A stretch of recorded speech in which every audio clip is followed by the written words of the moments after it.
The Smoking Mirror, Chapter 9. They stepped into the dense fog and were immediately blinded. It was the most absolute darkness Carol had ever experienced, and it surrounded her. She lifted her free hand in front of her face. Nothing. She brought it closer and closer till her palm touched her nose. Nothing. Johnny's grip on her hand tightened. Carol. His whisper was deafening in the absolute silence that surrounded them. I can't see a thing. Me neither. Don't let go. It would be so easy to get separated in this place. They walked slowly forward, a few cautious steps at a time. The silence was overwhelming. Carol wanted to talk to her brother, hear his voice, wince at his stupid jokes and awkward laughter, but the darkness was too absolute, and it seemed to grow, creeping into her mind. Suddenly, the black mist cleared, and she was looking up the slope of the mountain they had just descended. The snarls and thuds that reached her ears, providing an ironic relief, indicated that Xolotl and the massive reptilian demon were still fighting. Ah, Killa, Johnny spat. We walked in a damn circle. Come on, let's turn back around. Carol quailed at the idea of re-entering that dark stillness. She suspected, not that something horrible awaited her within, but that the pitchy quiet itself would do something to her. How long did Dad say souls took to cross Mictlan? 4 years, I think. Xolotl keeps pushing us to hurry, but what if we get stuck wandering in circles in this mist for days, weeks, months? Is he going to come guide us out? Probably not. As Johnny pulled her into the desert again, she decided against sharing too many of her doubts with her twin. Instead, she tugged on his hand till he stopped. I think we should shift. Our tonales can probably navigate this place better than our human senses. Mom needs us. We can't afford to waste time. Okay, you're probably right. What about our clothes? Take them off, stuff your shirt and underwear into your pants pockets, and then tie the legs around your waist or neck. When you shift, the bundle should stay with you like your bracelet does. Johnny cleared his throat a little awkwardly. Yeah, okay, but we really need to get Big Red to teach us how to keep the animal skin after shifting back like he did. That'd sure make life easier. Okay, I'm letting go of your hand. Don't wander off or anything. It's not like I can see you in this mess. Carol nodded foolishly. Hello, he just said he can't see me. Got it. When he let go, she felt completely unmoored in the darkness. Not even a single star for company. Utterly alone, filling up with silence. Hey, I'm right here. Johnny's voice was tinged with concern. Huh?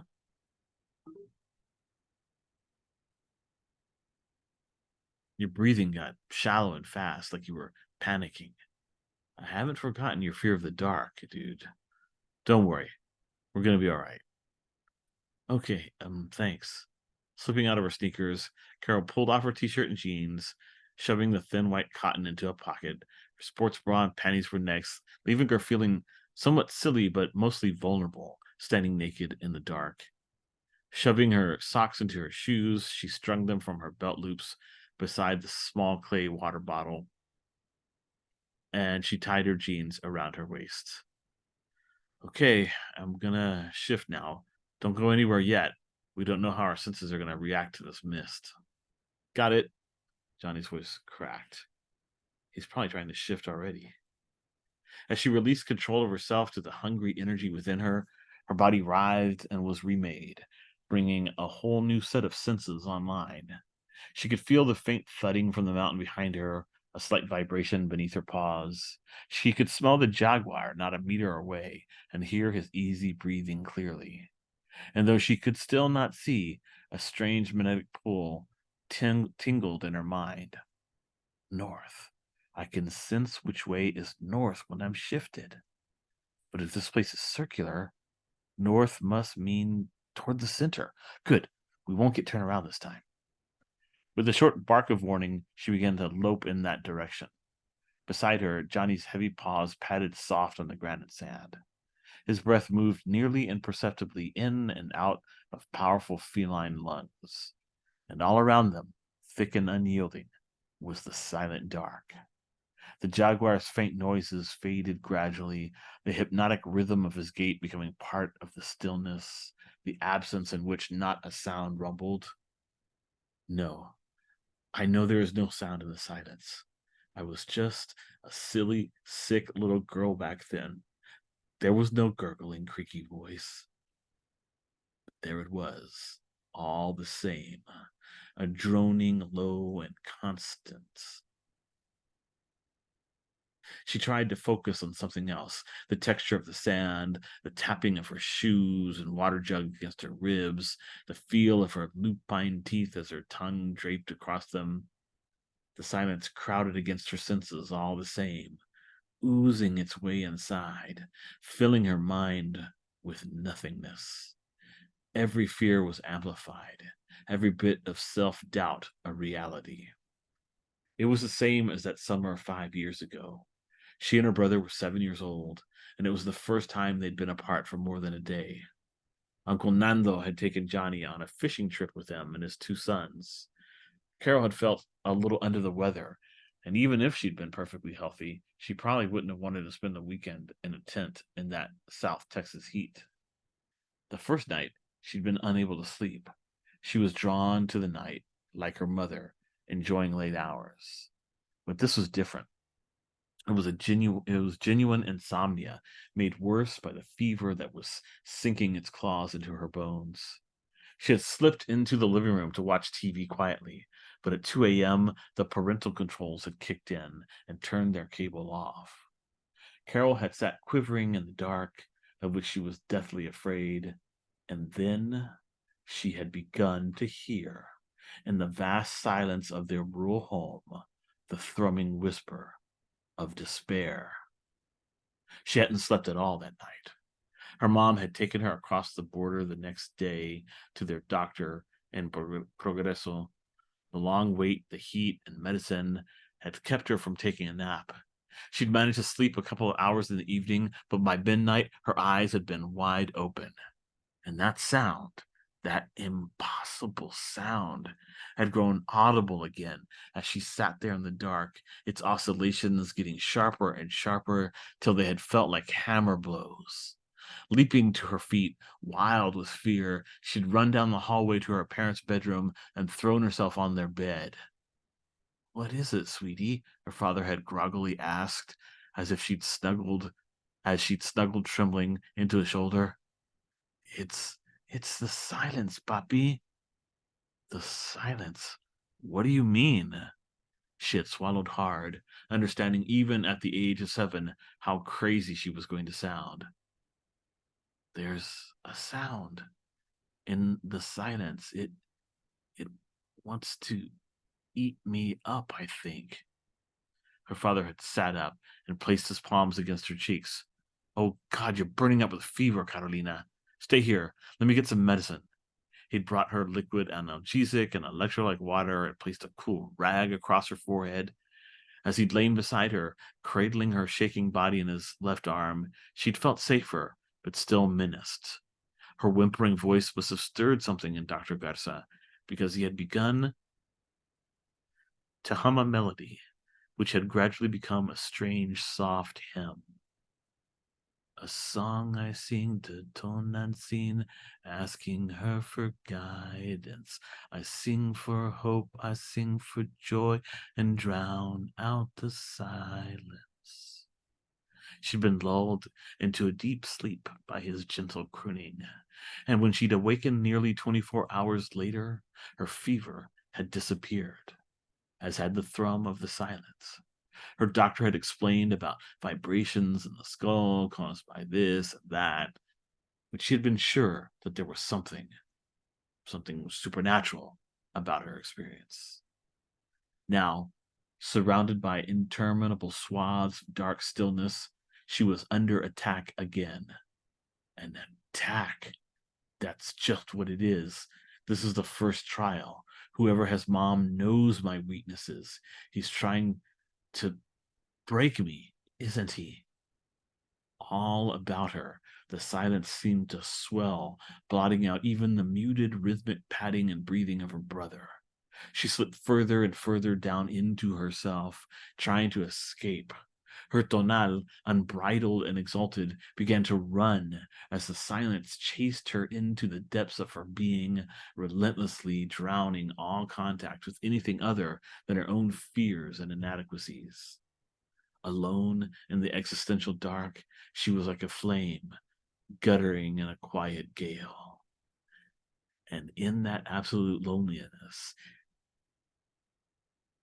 that darkness, and that drowning, she realized she was not alone.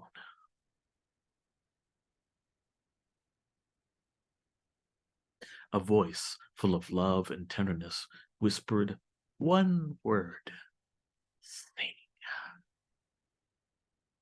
From within her, past all her foibles and fears, the words came flowing like a crystal stream, noisy and joyous and pure.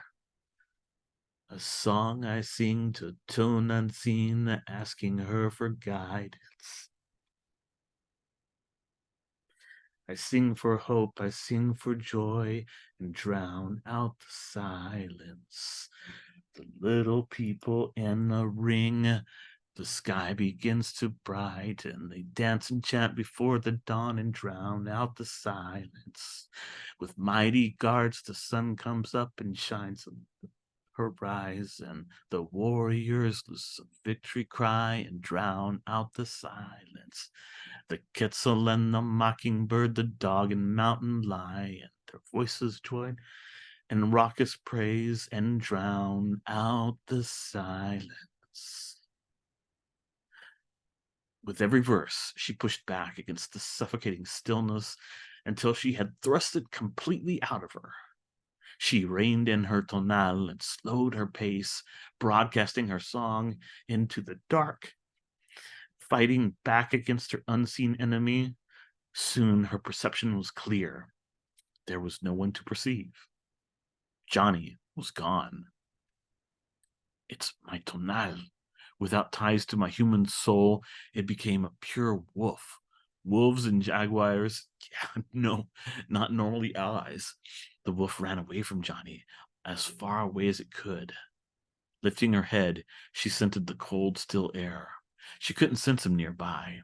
She opened her muzzle and howled loudly, but the mist muted and distorted her call. Johnny wouldn't be able to find her. He might even get turned around and wander, lost, searching for her. I'm not giving up. Do you hear me? She sent her thought, like her song, into the dark. You're not going to win that easy, whatever the hell you are. The silence around her seemed to thicken in response. Then it curdled. She pictured some horrible creature smiling at her mockingly. Wait, if I was able to use my song to defend myself. Tensing herself inwardly, she tapped the inner well of music and bent the melody into a name. Johnny, Johnny, come find your sister. Johnny, Johnny, she's waiting in the dark. Pouring every ounce of her love for the annoying boy into the words, she called again and again. Like a faint echo in her mind, she finally heard a response. Carol, are you singing? Come on, Johnny, come and find your sister. Dude, what the heck? Either I'm going nuts or you're talking into my brain. Allowing the song to slide into the background, Carol tried just projecting her thoughts, more like into your soul. I think I found my social. I think I found my social, Johnny. Savage magic. Can you track my thoughts? Yeah, they're getting louder, like I'm getting closer or something. Where did you go? Why did you just run off like that? I thought for sure I'd lost you. I was pretty mad. I was just my tonal acting on its own. And where were you then? Something was attacking the conscious side of me, my human soul or whatever. What do you mean? Okay, you remember when I was sick 5 years ago? Oh yeah, you freaked about freaked out about the dark and how quiet it was. Mom thought you might be schizophrenic or something. Well, it wasn't my imagination, Johnny. Whatever has mom, that's the thing that tried to eat up my mind when I was little. And it came after me again. Its power is like formed out of darkness and silence. It uses to draw on your deepest fears and make you feel so alone that you give up. A feeling of understanding entered Carol, flowing from her brother. Apparently, emotions as well as words could be shared through the social link. Dude, Johnny thought at her. That means that means they've been after her for a while. Well, we must be really valuable. I thought Big Red was just yanking our chain. It's funny, get it? Chain, dog. Carol sent a wave of love and joy at her goofy brother. Even his stupid jokes were a delight when compared to that dark, still emptiness. Wow, what was that? It felt like the nicest hug in the universe. Thanks, sis. His voice was clear and loud and bright in her mind, the utter opposite of their enemy's quiet black magic. With great happiness, she distinguished the vaguely unpleasant feline odor of his animal form and heard his labored breathing as he rushed to nuzzle her. I think we're about through this first desert, he thought. Can you see the glimmerings of light ahead? Carol's keen nocturnal eyes pierced the darkness and made out the contours of the mist swirling against gray light just ahead. Yeah, I see them. Race you out of this freaking place? You're on. They sped out of the darkness together.